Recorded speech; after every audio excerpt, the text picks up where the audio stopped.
The Reinvention of Edison Thomas, Chapter 10, Part 1. Figures. The weekend flew by as Eddie constructed version 2 of his invention with an elegantly simple detection system. He sealed two pressure switches from washing machines into lengths of garden hose, which he would lay across the road. When a car rolled over the hose, the pressure inside it would increase, sending a signal to the device, which would then make the necessary calculations.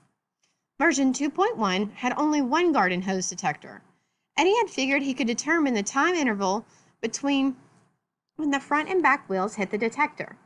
He discarded the idea when he realized that the distance between the front and back wheels, the wheelbase, was variable. Not that it varied in an individual vehicle. Eddie imagined a car with a variable length. It might look like an accordion. That would give a completely new meaning to the term stretch limo. No, what he had realized is that all wheelbases are not the same.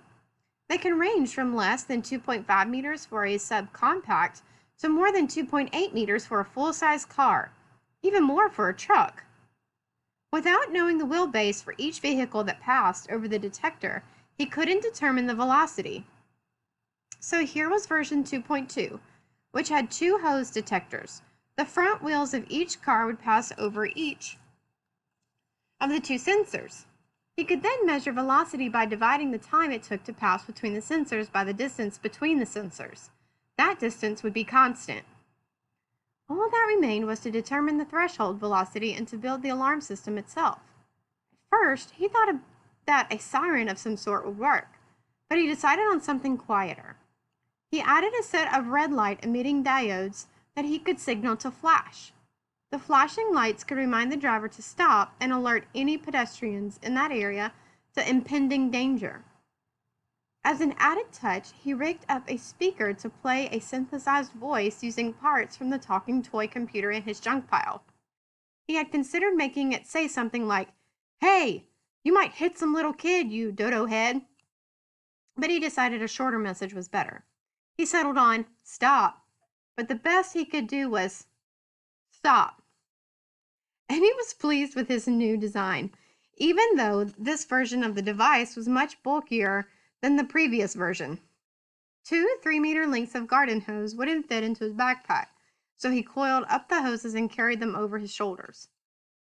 He was also pleased that Kip had suggested he use this invention for next year's science fair. He would have almost a year to perfect it. Plus, he could collect enough real-life data to show how effective it is. He could save lives and win next year's fair. He would be killing two birds with one stone, which was a disgusting figure of speech. He spent Sunday calibrating the instrument. He had intended to figure out the optimum positions for the hoses on paper, but his dad convinced him to determine this experimentally. He needed to see which cars stopped and which cars didn't, and determine the best place to measure velocity, since the traffic was lighter on Sunday than on weekdays. It took him all day. He filled the time between cars by practicing his Morse code. Once he had found the right position for the hoses, he watched the cars to determine the velocity above which the cars were unlikely to stop. At first, he had a lot of difficulty because, as with version 1.0, nearly every car stopped at the stop sign. Suddenly, it dawned on him that his presence with the device was the problem. Inventions don't exist in a vacuum. There is always a human element, psychological factors that Eddie often overlooked. When drivers saw Eddie and his device, they slowed down, just as they slow down when they see those signs that use radar to display vehicle speed. Eddie once again wished he could get his hands on a radar gun. After he moved out of sight behind a white oak tree, the percentage of lawbreakers returned to the numbers he had observed earlier. By the end of the day, he had adjusted the settings so that he could predict with 95% accuracy if a car would come to a complete stop. Fact number 144 from the Random Access Memory of Edison Thomas. The white oak is the official state tree of Illinois, Connecticut, and Maryland. Eddie didn't have time to set up the whole device before the school the next day, so he just brought the control box to install in the morning. He squatted on the sidewalk next to the stop sign and opened up the access panel. Then he used a U-bolt to attach the box to the stop sign pole so that nobody would walk off with it. A pair of hands on his shoulders made him drop the nut he was trying to attach to the end of the U-bolt. The nut fell to the bottom of the control box and rolled under a relay. "Hey, E.T., how are those quarter-inch nuts of yours?" Eddie could feel Mitch's breath on the back of his ear. "I am using 7/16" nuts for this application." "Smaller nuts?" "Actually, 7/16" nuts are larger than quarter-inch nuts." Mitch squeezed Eddie's shoulder hard, pushing down on them as he stood up, nearly tipping Eddie over in the process. "Well then, congratulations. Hey, did you hear that, Will? Eddie has bigger nuts today." "Bigger nuts," repeated Will, who was standing near Eddie's backpack a few meters away. "Good one, Mitch." "Well, have fun with your nuts, Professor," said Mitch, as he and Will laughed loudly. Eddie turned and watched Mitch and Will walk toward the school building, thinking about what Justin thought of Mitch. Mitch's words seemed friendly enough. Maybe it was the way he said things, or that sour apple look on his face that had clued Justin in. He thought about the pamphlet Tiffany had given him. Was Mitch Man a bully?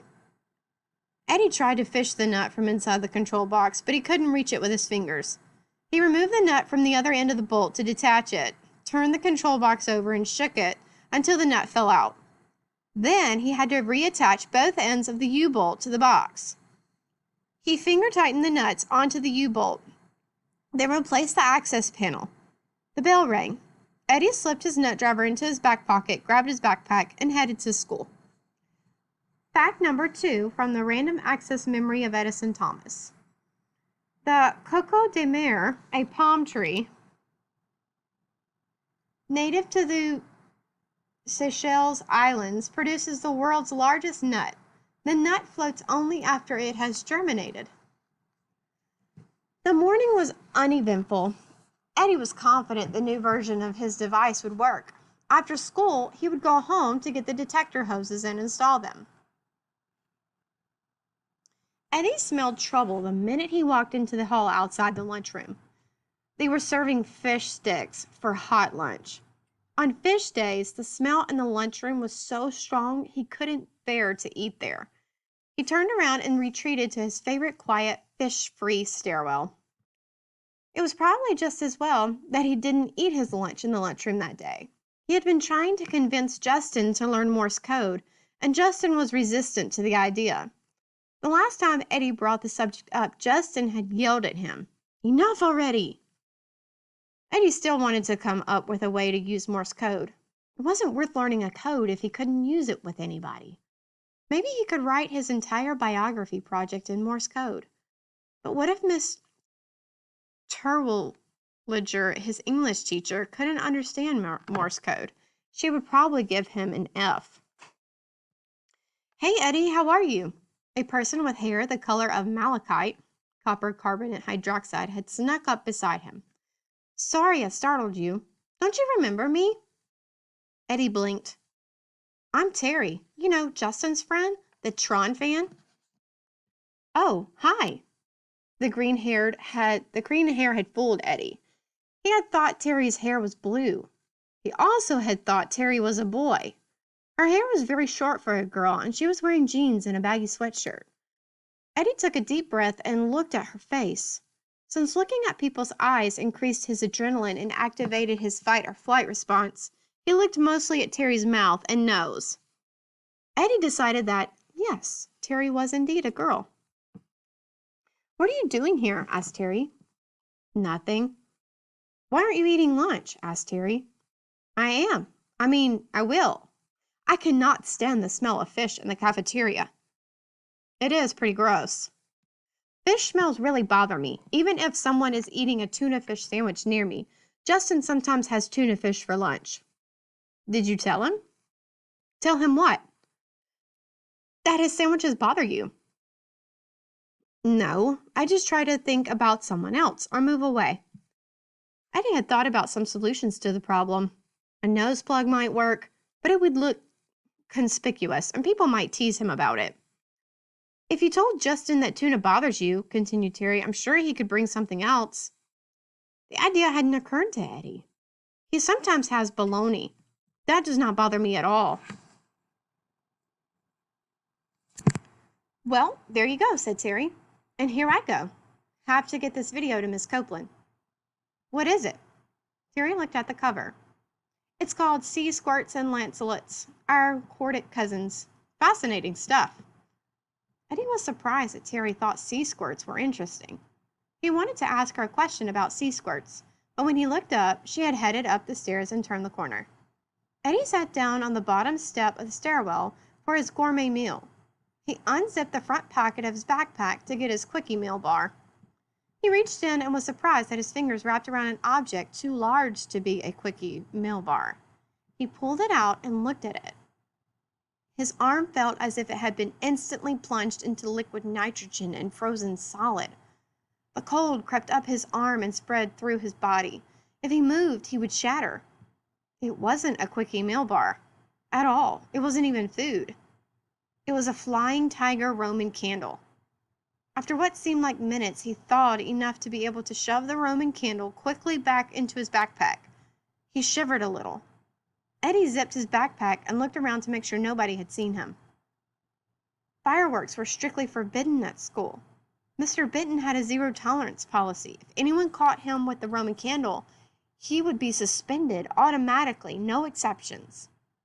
He would have to get rid of it, put it somewhere that couldn't be traced to him. But where? The garbage. He needed lots of garbage. The lunchroom. Eddie went back toward the lunchroom, hesitated at the door for a second, and held his breath as he entered. He couldn't just throw it in the garbage. He had to hide it somehow. He found Justin sitting by himself in the usual place, packing up his trash into his lunch bag, apparently getting ready to leave. Justin. Hey, where were you? My session with Tiffany ran over again, lied Eddie. He didn't even have a session with Tiffany today. Are you done with your lunch? Yeah, I'm helping Miss Copeland set up for science class again. Sorry, I can't stay here with you while you eat. Here, let me throw your bag away for you. Thanks, but I can... Eddie grabbed Justin's lunch bag and walked immediately to the boys' room. He went into a stall, locked the door behind him, and sat on the toilet. The bathroom door opened, and Eddie froze, trying not to make a sound. Footsteps echoed as someone walked over to the urinal. Whoever it was did not stop to wash his hands. Eddie was sure nobody was in the room. He unzipped his backpack and took out the Roman candle. He examined it closely, wondering how it had gotten there. The wrapper didn't reveal any clues, just the expected safety warnings and made in China. When he opened up Justin's discarded lunch bag, a wave of nausea hit him so strongly that the back of his tongue stiffened in a barely suppressed gag reflex. Justin hadn't finished his tuna sandwich, and the tuna and bread scraps remained unwrapped in the bag. Eddie wheeled his stomach back down his throat as he placed the firework in the bag, wrapping the empty sandwich bag and greasy napkin around it for good measure. The bathroom door opened again. This time, noise filtered in from the hall outside. Lunch period was almost over. 2 sets of footsteps entered the room.